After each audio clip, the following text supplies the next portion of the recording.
আজ হলো সপ্তমীর বিকেল, মানে বিকেল বলতে সন্ধে হয়ে গেছে। এবার আমরা গেলাম ঘুরতে। আর প্যান্ডেলগুলো দেখতে পাচ্ছ অসাধারণ। সকালবেলা তো ঠাকুর পুজোটা করেই নিলাম। আর দেখতে পাচ্ছ নতুন নতুন ড্রেস আমার গোপাল পরেছে এবার সাউথ ইন্ডিয়ান ড্রেসগুলো দেখতে ভালোই লাগছিল, তাই এনেছিলাম। যাব এবার আমরা অঞ্জলি দিতে। আর আমি তোমাদেরকে পুজোর ড্রেসগুলো আগেই দেখিয়েছিলাম, কারণ আমার পুজোর সময় দেখানো হবে না আমি জানি। এত তাড়াহুড়ো লেগে যায় মানে অঞ্জলি দিতে বা ঘুরতে যেতে সময়, আর পুজোর ড্রেসগুলো ভালো করে দেখানো হতো না, তাই আমি তোমাদের আগেই দেখিয়ে দিয়েছিলাম। শাড়ি পরবো ভেবেছিলাম, কিন্তু এই যে গরম, শুধু আমারই লাগছে কি না আমি জানি না, এত গরম অসম্ভব শাড়ি টাড়ি পরা। তারপর গেলাম অঞ্জলি দিলাম, এসে ঘরে ডালিয়া সেদ্ধ আর সয়াবিন তরকারি করে নিলাম। আর করেছিলাম একটু ভাতও, কারণ আজকে যেতে ইচ্ছে ছিল আমার।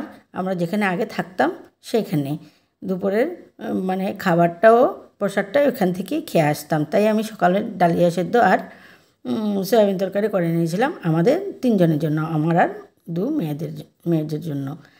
আর আমার হাজব্যান্ডের জন্য ভাতটা করে রেখে যাব এই ভেবেই করেছিলাম, কিন্তু এত গরম পড়েছিল আমি তো আর সাহসই করতে পারিনি দুপুরবেলা বেরিয়ে যাওয়ার।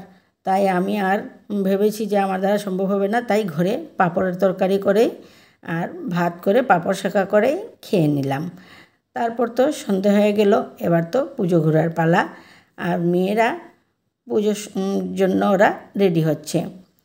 ওদের সারা বছর আমি তেমনভাবে সাজতে দিই না, শুধু বলি যে তোরা পুজোর সময় সাজবি বা কোনো বিয়ে বাড়িতে গেলে সাজবি। তাই ওরা পুজোর সময় সাজাগুজি করার সময় আমার কোনো হাত নেই এতে।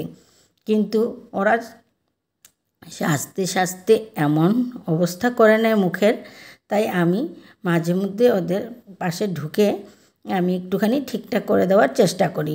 তা না হলে আমার আগেই ওদেরকে কথা দেওয়া যে ওদের সাজগুজে আমি পুজোর সময় ইন্টারফেয়ার করব না। আমি যদি একটু না সামলাই তাহলে চেহারা যে কী বিকৃতি ধরিয়ে দেয় এটার মানে বলে বোঝানো যাবে না। আর এটা হলো বিলপাড়ের পুজো, এটা দিয়ে আমরা প্রথম পুজো আজকে দেখা শুরু করলাম। এত সুন্দর হয়েছিল, অসাধারণ এই ওদের মানে প্যান্ডেলটা। মানে কিভাবে যে মানুষ এত ক্রিয়েটিভ ভাবতে পারে সেটাই আমি প্যান্ডেলগুলো দেখে ভাবছি। মানে ভাবলে হয়তো কিবা কিছু না কিছু বুদ্ধি মাথায় আসেই। সেকেন্ড প্যান্ডেল গেলাম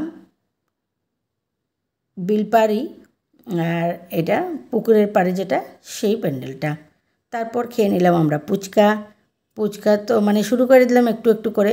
আমি বলছিলাম যে একটু একটু করে শুরু করো, না হলে সব কিছু খাওয়া যাবে না। তারপর গিয়ে চলে গেলাম বিলপাড়ের আরেকটা মন্দির দিঘির পাড়। আর সেখানে পুজো প্যান্ডেলে দিল লাড্ডু, সেখান থেকে ওরা লাড্ডু খেয়ে নিল। আমি খেলাম না, কারণ মিষ্টি খেয়ে আমার শরীরটা কেমন জানি করে, তাই আমি আর লাড্ডু খেলাম না। মূর্তি টুর্তি দেখে চলে গেলাম মন্দির দিঘির পাড়। এখানেও প্যান্ডেলটা অসাধারণ হয়েছিল। এটা ব্রিজ ছিল মাঝে, মানে পুকুরের পাড় তো, পুকুরের মধ্যে এই মন্দিরটা, তাই ব্রিজ করে দিল, মানে ব্রিজের ডিজাইন করে দিল। ব্রিজ তো আগেই থাকে। তারপর খেয়ে নিলাম চা সিঙ্গারা, বাচ্চারা খেলো স্যান্ডউইচ। এই রাধাকৃষ্ণের মন্দিরটা মানে এত বছর থেকে সামনের দিকে আসি আর যাই, কিন্তু কখনো ঢুকি না। এবার প্ল্যান করে রেখেছিলাম পুজোর সময় ঢুকবই। আর চলে গেলাম আবার জুডিওতে, কিছু কিনেছিলাম যেটা আমি পরে বলবো তোমাদের কাছে। এটা হলো মধ্য শহর। প্লাস্টিক বোতল দিয়ে যে এভাবে ডিজাইন করা যায় এটা আমি কখনো ভাবিনি। এত সুন্দর ডিজাইন করেছিল।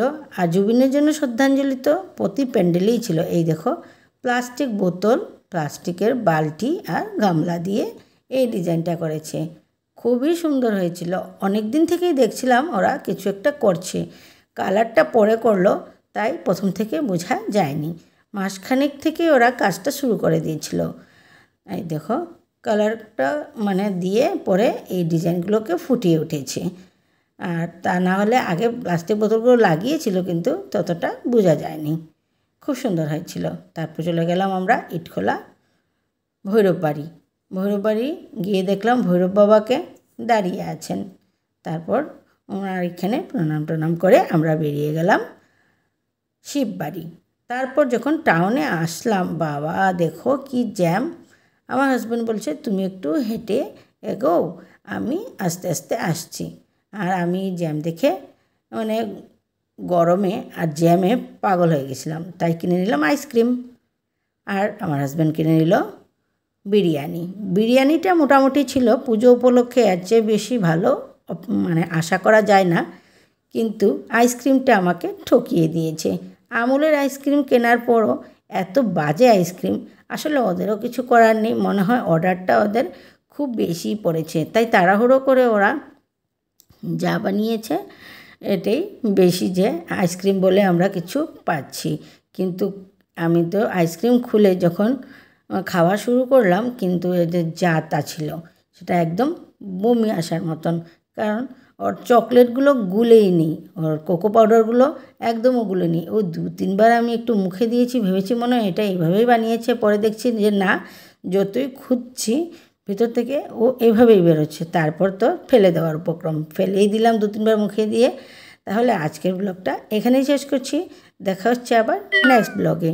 তাহলে ততক্ষণ পর্যন্ত টাটা বাই বাই।